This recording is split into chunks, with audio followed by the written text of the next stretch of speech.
የቸርነቱን ሥራ ይስራልን። እንደምን አመሻችሁ፣ እንደምን ሰነበታችሁ፣ እንደምን ከረማችሁ። እንድናመሰግነው ስሙን እንድንጠራ የቀና አንደበትን የሰጠን እንድናከብረው በፊቱ እንድንበረከክ ኃይለ ጉልበት ያደለን እሱን ተደግፈን ጸንተን ለዘላለሙ እንድንኖር ቀጥተኛ እምነት ያደለን የአባቶቻችን የቅዱሳን አምላክ እግዚአብሔር ስሙ የተመሰገነ ይሁን። የወላዲት አምላክ የእመቤታችን የድንግል ማርያም አማላጅነት፣ የመላእክት አለቃ የቅዱስ ገብርኤል ጥበቃ ተራዳኢነት ከሁላችን ጋር ይሁን። በአንተ መሰረትነት ላይ ቤተ ክርስቲያኔን እሰራታለሁ። አምላካችን መድኃኔ ዓለም ኢየሱስ ክርስቶስ የተናገረው ቃል ነው። ለቅዱስ ጴጥሮስ ነው ይህንን ቃል የተናገረው። ዛሬ በመላው በቤተ ክርስቲያናችን በመላው ዓለም በምትገኘው ቤተ ክርስቲያናችን የሚሰጠው ትምህርት ይሄንን መሰረት ያደረገ ነው። ሕንጸተ ቤተ ክርስቲያን ይባላል። ዛሬ ቅዳሴ ቤት ወይም ሕንጸተ ቤተ ክርስቲያን ወይም ደግሞ ቤተ ክርስቲያን የተመሰረተችበት፣ የተባረከችበት፣ የተቀደሰችበት ማለት ነው። ቅዳሴ ቤት ማለት የእግዚአብሔር ቤት ቤተ ክርስቲያን እስከ ዓለም ፍጻሜ ድረስ ስጋው የሚቆረስባት፣ ደሙ የሚሰጥባት፣ ምእመናን ልጆቹ የሚባረኩባት፣ እሱን የሚያመሰግኑባት ቤተ ክርስቲያን የተመሰረተችበትና በአምላካችን በመድኃኔ ዓለም በኢየሱስ ክርስቶስ የተቀደሰችበት ዕለት ነው የሚታሰበውና ቅዳሴ ቤት ይባላል። እንግዲህ ሁላችን እንደምታውቁት አምላካችን እግዚአብሔር ለሰው ልጆች ያለውን ፍቅሩን፣ ምሕረቱን፣ ቸርነቱን ያየንበት ከመቤታችን ከስጋዋ ስጋ ከነፍሷ ነፍስ ነስቶ በአጭር ቁመት በጠባብ ደረት 9 ወር ከ5 ቀን ተወስኖ ተወልዶ በምድር ተመላልሶ ወንጌል አስተምሮ በመስቀል ላይ ተሰቅሎ ደሙን አፍሶ ስጋውን ቆርሶ አዳምና ልጆቹን አድኗቸዋል። እንግዲህ ይሄንን ታሪክ ሁላችን የምናውቀው ነው። ዓለምን እግዚአብሔር አምላክ መድኃኔ ዓለም ኢየሱስ ክርስቶስ በፍቅር እንዳዳነ የምናውቀው ነው፣ የምንረዳው ነው። በስሙ መጠራታችን ክርስቲያኖች መባላችን የምናውቀው ነው። ታዲያ ቅዱሳን ሐዋርያት እንግዲህ ከዓለም ውስጥ በዘመኑ ከነበሩት ከተለያየ ከልዩ ልዩ ስፍራ ከተለያየ የእውቀት ደረጃ ከተለያየ የሥራ ኃላፊነት እንዲሁም ከተለያየ ቦታ ከተለያየ አካባቢ ለአገልግሎት የጠራቸው ናቸው። ሐዋርያት ስንት ናቸው? ንገሩኝ እስቲ። ስንት ናቸው? 12። አዎ 12ቱ በ12ቱ ነገደ እስራኤል በያዕቆብ ልጆች በ12ቱ ነገደ እስራኤል አምሳል 12 ናቸው። እነዛ 12ቱም ታዲያ ከተለያየ ከአሳ አጥማጅነት ከመንግስት ስራ ላይ ከሕክምና ቦታም ከተለያየ ቦታ የተጠሩ አሉ። እነዚህ ቅዱሳን ሐዋርያት እሺ በጀ ብለው እሱ ጠርቷቸው አሜን ብለው ተከትለውት 3 ዓመት ከ3 ወር ከእግሩ ስር ቁጭ ብለው እየተማሩ የእጁን ተአምራት የቃሉን ትምህርት እየሰሙ ነው የኖሩ። ታዲያ በዚህ ጊዜ ምን ይላቸው ነበረ? እሞታለሁ፣ ይሰቀላለሁ፣ በመስቀል ላይ ያንገላቱኛል፣ ወደ መቃብር እወርዳለሁ፣ በሶስተኛው ቀን እነሳለሁ እያለ ይነግራቸው ነበረ ይላል። በሉቃስ ወንጌል ምዕራፍ 18 ላይ ተጽፎ እንደምናገኘው ይህን ሁሉ ይነግራቸው ነበር። ያነሳነውንም ርዕስ ስንመለከት የማቴዎስ ወንጌል ምዕራፍ 16 ላይ ነው። እንግዲህ በአንተ መሰረትነት ላይ ቤተ ክርስቲያኔን እሰራታለሁ ብሎ 5 ነገሮችን እዚህ ላይ እንደውም ጌታ ተናግሯል። በአንተ መሰረትነት ላይ ምን እሰራለሁ? ቤተ ክርስቲያኔን እሰራታለሁ። 1 የሲኦል ላንተም የመንግስተ ሰማያትን መክፈቻ እሰጣለሁ። 2 በምድር ያሰርከው በሰማይ የታሰረ ይሆናል። 3 በምድር የፈታኸው በሰማይ ምን ያለ ይሆናል? የተፈታ ይሆናል።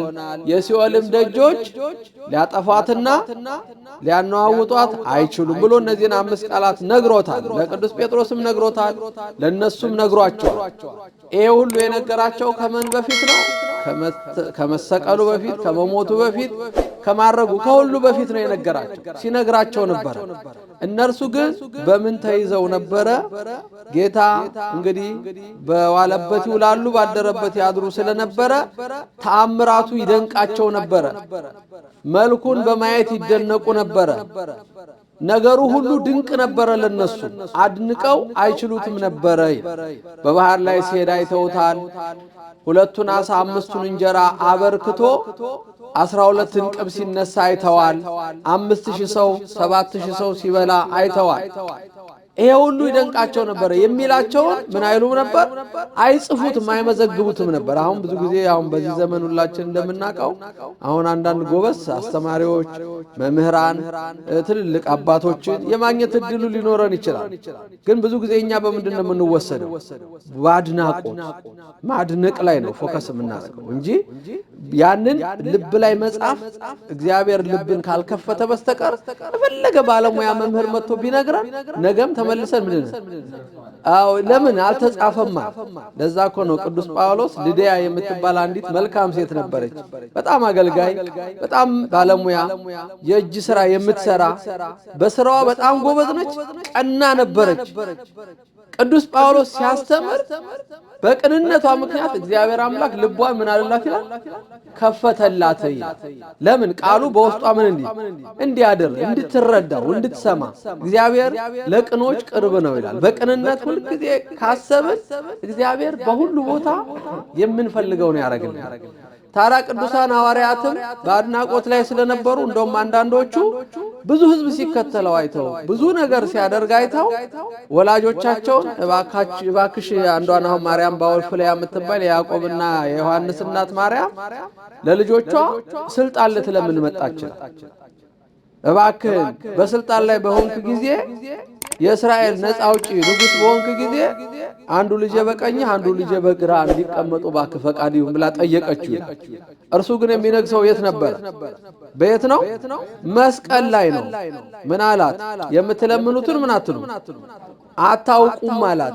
ምክንያቱም በግራና በቀኝ የተዘጋጀው ለማን ነው? ለፈያታዊ ዘየማንና ለወንበዶች ለሁለቱ ለፈያታዊ ዘጸጋም በግራ ለሚሰቀልና በቀኝ ለሚሰቀሉ ለወንበዶች ነው የተዘጋጀው። እሷ የለመነችው ያንን ነው። የምትለምኑትን አታውቁም አላት። ምክንያቱም አንዳንዴ እኮ ነው ሁላችንን ግራ የሚያጋባን። አንዳንዴ ሰው ቤተክርስቲያን ስንት መስዋዕትነት ከፍሎ ግን ቤተክርስቲያን ሄዶ ጠይቆ የሚመጣው ነገር ያስቃል። አንዳንዴ ምን ጠይቀህ መጣ ብትሉት በቃ በዓል አክብሬ እንዲህ ብዬ የሆነ ነገር ጓደኛ አግኝቼ መጣሁ የሚል እኮ ስንት ሰው አለ። እውነት እግዚአብሔርን በትክክል አግኝቶ በስረ ስርዓት ገብቶ ጸልዮ ሰግዶ ከእግዚአብሔር ጋር ተነጋግሮ የልቡን መሻት እግዚአብሔርን ጠይቆ የሚመጣ ሰው ስንት ሰው ነው? ብዙ ሰው አይደለም። እግዚአብሔር የፈቀደለት ካልሆነ በስተቀር የለም ማለት አንችልም። ይኖራል። ነገር ግን እዛ ሄደን ትኩረት አድርገን ስለ ሰው አውርተን ከሰው ጋር ተገናኝተን የሆነ ነገር ብለን የሆነ ነገራችንን አሳይተን የምንመጣ ብዙ ሰዎች አሉ። ይሄ በጣም አለመታደል ነው። ታዲያ የጌታ ሐዋርያት ሆነው በ12 ወንበር ተቀምጣችሁ ትፈርዳላችሁ ተብለው እናንተ በዳግመኛ ምጽአት በመመጣ ጊዜ 12 ወንበር ተቀምጦላችሁ ትፈርዳላችሁ የተባሉት ግን ምድራዊ ነገር ጠየቁ ይላል። ታዲያ በዚህ ሁሉ ውስጥ እያሉ ነው እንግዲህ እሞታለሁ እያላችሁ እሰቀላለሁ እያለ እየነገራቸው፣ ነገር ግን ጌታ ባለው ጊዜ ያው ከትንሣኤው በኋላ ሁሉ የምስራች መላእክቱ ሲሉ የነበረው እንደተናገረ ምን ብሏል ነው ያሉት። እንደተናገረ ምን ብሏል? እንደሚነሳ አስቀድሞ ምን ብሏል? ተናግሯል። እነሱ ግን አልሰሙ። መነሳቱ ደንቋቸዋል። ከየት ሄደ? ከመቃብር ውስጥ የለም እያሉ ይጨነቁ ነበር አይደል? ከመቃብር እኮ ወስደውታል፣ የት እንዳኖሩት አናውቅም እያሉ ይጨናነቁ ነበር። አስቀድሞ ምን ብሏቸዋል? ይነሳል፣ እነሳለሁ በሶስተኛው ቀን ያላቸው። ደግሞ ቀኑንም ቆጥሮ ነው የነገራቸው። እነሱ ግን ረስተውት ታዲያ እግዚአብሔርም አስቀድሞ ነበርና የመረጣቸው አስቀድሞ ለዚህ አገልግሎት አዘጋጅቷቸዋልና አልተዋቸው።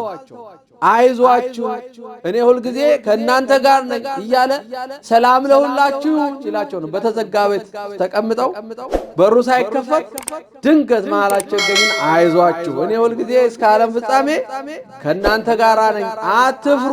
ቀድሜ ነግሬያችኋለሁ፣ እንደምሞት ነግሬያችኋለሁ፣ እንደምሰቀል ነግሬያችኋለሁ፣ ወደ መቃብር እንደምወርድ ነግሬያችኋለሁ፣ እንደምነሳ ነግሬያችኋለሁ። ኑ ተመልከቱ፣ ሰውነቴ ኑ የተወጋውን ሰውነት ተመልከቱ ኑዩ እያለ እያበረታ እያጽናና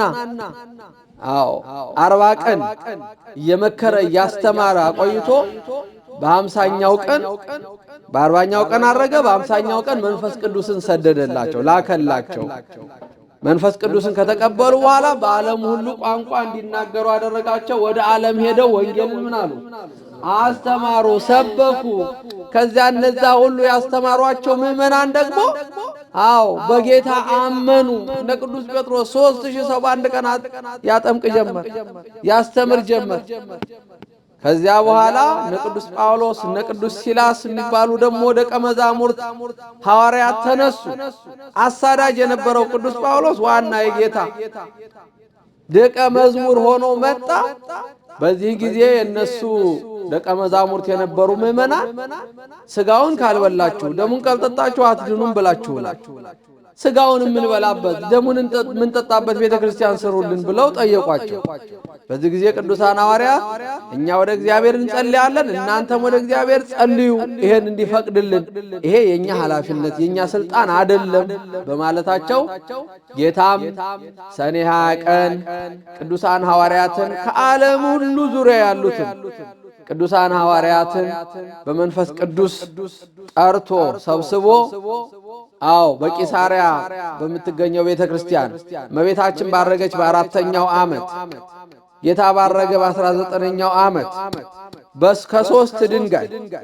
ከሶስት ድንጋይ ጭቃ ሳያረግ እንጨት ሳይጠቀም ምንም ነገር ምስማር ሳያረግ 3 ድንጋይ አቁሞ በእመቤታችን ስም ቤተክርስቲያን ሰርቶ ባርኮ አክብሮ ቅዱሳን መላእክትን አስከትሎ ከሰማይ ወርዶ የቤተክርስቲያን የመሰረተበት ቤተክርስቲያኗንም በእመቤታችን ስም ሰይሞ በዓለም ሁሉ ሄዳችሁ ቤተክርስቲያንን ስሩ ብሎ ቅዱስ ጴጥሮስን ያስቀድሞ በምድር ያሰርከው በሰማይ የታሰረ ይሆናል ያ ብሎ ያለው ያን ስልጣን ያጸናበት ከዛሬ ጀምሮ የቤተክርስቲያን መሪ አንተ ነህ ብሎ ያጸናበት ቤተክርስቲያኗም ከዛ ጊዜ ጀምሮ እንድትሰራ የፈቀደበት የመጀመሪያዋ ቤተክርስቲያን በቂሳሪያ የተሰራችበት ያችን ዕለት ነው የምናከብረው።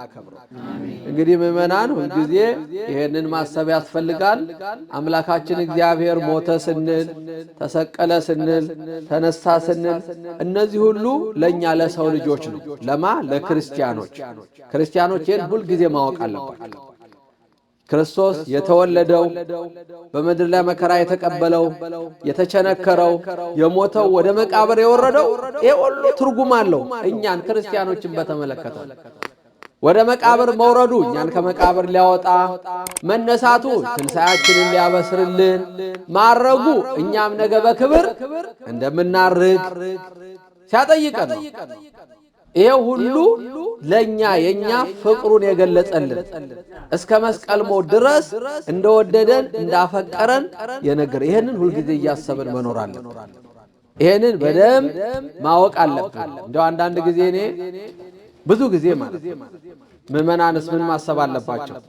እግዚአብሔር በዚህ ጊዜ እንዲህ ብሎ በመምህራን ነግሮናል፣ በመጽሐፍ እንዲህ ብሎ ነግሮናል፣ በቃሉን ያስተምሮናል፣ ቤተክርስቲያን ሰጥቶናል፣ ተጠቅመንበታል ወይ ማለት አለባቸው አይደል?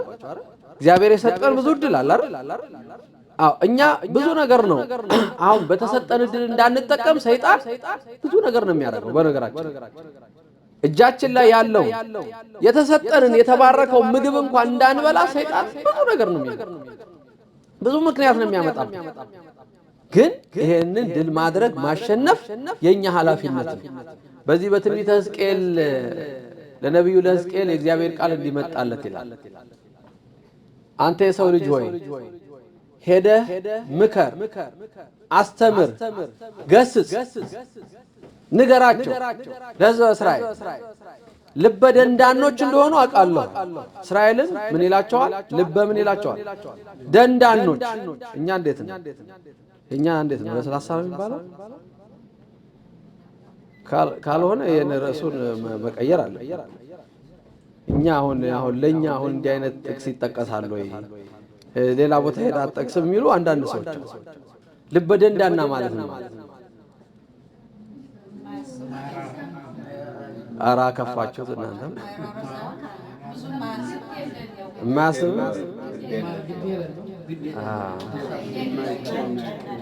ግድ የለሽ የሚለው ይሻላል። እንደው ማለት ለነገሮች ትኩረት የማይሰጥ ችግር የለም ይደርሳል የሚል አንዳንድ ሰው ካለ ለምሳሌ ይደርሳል ምን ይለምኛ ለምሳሌ ቆረቡ ስንባል ይደርሳል አንልም እንላለን እኮ አይደል? ይደርሳል ብለን እኮ ነው አሁን እንጂ እውነት መቁረብ ሳንፈልግ ቀርተን አይደለም። የእግዚአብሔር ልጅ ለመባል እንዴ እንፈልጋለን። መጽደቅ የማይፈልግ እኔ ማንም ሰው አለ ብዬ አላምንም። የመዳን መንገድ ላይ እኮ ነው ያለ ነው። አሁን እንዴት ነው የምንደርሰው? አሁን በሽቅድምድም ስፍራ ላይ ስንት ሰው ነው መጀመሪያ የሚሰለፈው ታውቃላችሁ? እኛው ቲቪው የሚያቀርብልን እኮ መጨረሻ ላይ ያሉት 1 3 4 የሚታገሉ ሰዎች ነው እንጂ ሲጀመር ስንት ሰው ነው የሚሮጠው? ልክ ጥይቷ ስትተኮስ ስንት ሰው ይመስላል? በሺ የሚቆጠር አይደል? ግን መጨረሻ ላይ የሚደርሱ ስንት ሰዎች ናቸው? አዎ ከዛ የሚጨርሱ አሉ፣ የማይጨርስም ግን አለ አይደል? ግን ያ የማይጨርሰው ያ ኋላ የቀረው ግን ሳይፈልግ ቀርቶ ይመስላችኋል? አዎ ሳይፈልግ ቀርቶ እኮ አይደለም፣ ይፈልጋል። የማይፈልግ የለም። ስለዚህ ማንም ሰው ላይ አይፈረድም። ግን አንዳንድ ጊዜ ደንዳኖች ናቸው አለ። እንግዲህ ይሄ ቃሉ ለነብዩ የመጣለት ነው፣ ለነብዩ ለሕዝቅኤል ልበ ደንዳኖች እንደሆኑ አውቃለሁ። አንተ ግን ምን አለ? ምከራቸው፣ ንገራቸው፣ ገስጻቸው። ቢሰሙ ጠቀምካቸው፣ ባይሰሙ ግን ራስን ምን ትላለህ? ነፃ ታወጣለህ። ባትነግራቸው ባትመክራቸው በእነሱ የነሱን ህይወት ካንተ ፈልገዋለሁ። ምክንያቱም ባንተ ምክንያት አሁን ለምሳሌ ልጅ ቢያጠፋ ማን ነው የሚጠየቀው? ወላጅ አይደል? የሚጠየቀው ማን ነው? ወላጅ። አዎ አንተ ግን ነግረሃቸው ባይሰሙ ከነሱ ከበደላቸው አንተ ንጹህ ነህ። ትንቢተ ሕዝቅኤል ምዕራፍ 3 ከቁጥር 1 ጀምሮ ሙሉዋን አንብቧት ቤት ይላል። አሁን በአገልጋዮችና በተገልጋዮች መካከል በተለይ በካህናትና በምእመናን መካከል ያለውን ነገር ሁሌ በአትኩሮት መመልከት ያለብን ነገር ምንድነው? ካህናት በተገኘው አጋጣሚ ማስተማር አለ፣ መምከር አለ። ምእመናን ደግሞ ባገኙት አጋጣሚ ቃል እግዚአብሔር ለመስማት ጆሮአቸው ምን ማለት አለባቸው? መክፈት አለባቸው። መጠየቅ፣ ሌላ ስራ መስራት የለባቸው። በካህናትና በምእመናን መካከል እንግዲህ ጨዋታ ሁሉ ይቅር ማለት አይደለም። ዘግታችሁን እንዳትሄዱ ደግሞ እንደዛ ማለት ሰው በማንኛውም መንገድ ባገኛችሁት አቋጣ ቤተክርስቲያን ከገባንበት ሰዓት ጀምሮ ሰው ምንድነው ማድረግ ያለበት? መከታተል። በቃ አሁን የት ነው ያለሁት ብሎ መጀመሪያ ስለራሱ ምን ማለት አለበት? ማወቅ አለበት። እግዚአብሔር ለምን ልባችንን እኮ ይመረምራል። ራሳችንን ልክ ስንጠይቅ ማለት ነው፣ ልክ መግባት ስንጀምር ራሳችንን መጠየቅ ስንጀምር እግዚአብሔር ከማጋ ይሆናል? ከኛ ጋር ይሆናል። ረስተን ደህና ነሽ እንደምንሽ አንቺ ጠፋሽ ነው ስንት ጊዜ ከተያየን መቸለታ እኮ ገሌ እንትና ቤት ግራጁዌሽን ሄደን እኮ አንዳንድ ሰው እኮ በቃ አጀንዳውን ይቀይሩታል። የት ነው ያሉት እኮ ለማለት ሁሉ የሚያስቸግር ሰው አለ።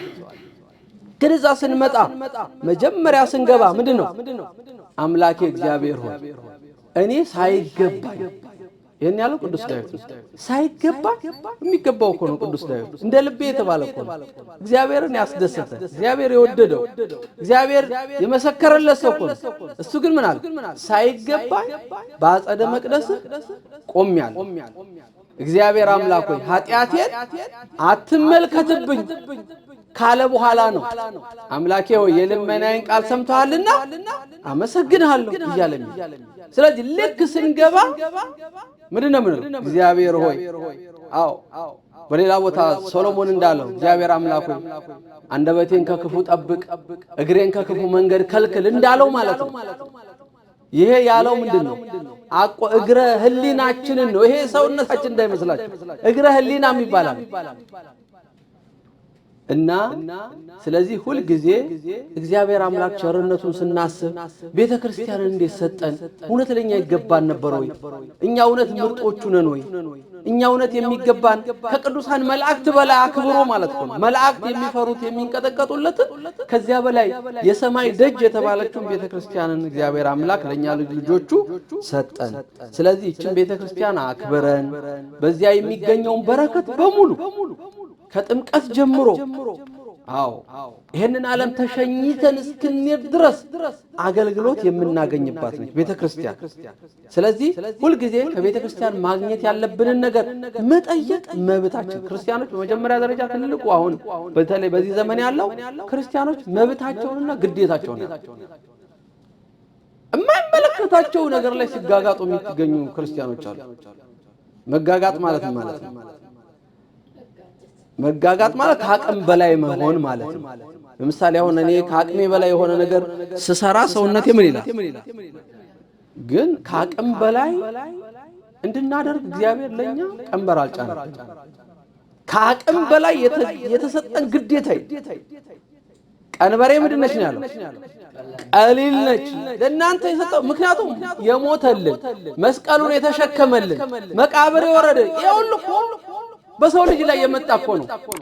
እኔ ልሙት እኔ መስቀሉን ልሸከም ሁሉን ነገር አድርጎልን ግን እኛ ብዙ ነገር አሁን አድርጉ ስንባል ንስሐ ግቡ ስንባል ቆረቡ ስንባል እንሰቅለዋለን። በቃ እንደው ገና ሄደን እንደገና መሰቀል እንዳለብን ሁሉ ቅድም እናውጣ ሰዎች አሉ። እኔ አይገባኝ ይሄ አጉል ትህትና ማለት ነው። ምክንያቱም መስቀሉን እሱ ተሰቅሎልናል፣ ሞቱን እሱ ሞቶልናል፣ ለቅሶውን ሐዘኑን እሱ አዝኖልናል፣ መራቡን መጠማቱን እሱ ምን ብሎልናል? ተርቦልናል፣ ተጠምቶልናል። እኛ ምን ብለን ነው መቅረብ የታዘዝነው? አምነን ዳግም አልበድልም በቃ ፈጣሪ የኔ ህይወት ያንተ ነች፣ ያንተ ቤተ መቅደስ ነው፣ የኔ ሰውነት ያንተ ማደሪያ ነው ብለን አምነን ማለት መቀበል። እኛ ግን ነገ ተነወዲያ ባይሆንስ ነገ ኃጢአት ብሰራስ እንላለን፣ እንጠራጠራለን። እኔ ምን ለው ነገር አለ። ስለዚህ ዛሬ ቤተ መቅደሱን እግዚአብሔር አምላክ የሰጠን እንድንቀደስ እግዚአብሔር ዓላማው ሁላችን እንድንድን አንዳችን ኋላ እንድንቀር አይፈልግም እግዚአብሔር። ለዚያም ነው በቀራንዮ በትልቁ ተራራ ለዓለም አንዱ ስለ ሁሉ ምን አለ ሞተ የሚለውና ወገኖቼ ዛሬ ሕንጸተ ቤተ ክርስቲያንን ቅዳሴ ቤቱን የምናስበው ለኛ ሲል አምላካችን መድኃኔ ዓለም ኢየሱስ ክርስቶስ መደምደሚያውን መጨረሻውን ማለት ነው። በቃ ያ የመስቀል ጉዞውን ፍጻሜ ውጤቱን ያየንበት ለቅዱሳን ሐዋርያት እነዛ ይፈሩ ይጨነቁ የነበሩት ሞት ያስፈራቸው የነበረው የአይሁድ የዛ ሰይፉ ግርፋቱ ያስጨንቃቸው የነበሩት ካልሞትን ካልተሰቀልን ብለው እንዲያምኑ የተደረጉ ቅዱሳን ሐዋርያት ውጤታቸውን በዛሬው ዕለት ያዩበት ዕለት ነውና አምላካችን ለዚህ ዕለት ስላደረሰ ስሙ የተመሰገነ ይሁን። በነገው ዕለት ደግሞ በቤቱ ተገኝተን እንድናመሰግነው አምላካችን እግዚአብሔር እንዲባርክ እንዲቀድሰን ፈቃዱ ይሁንልን።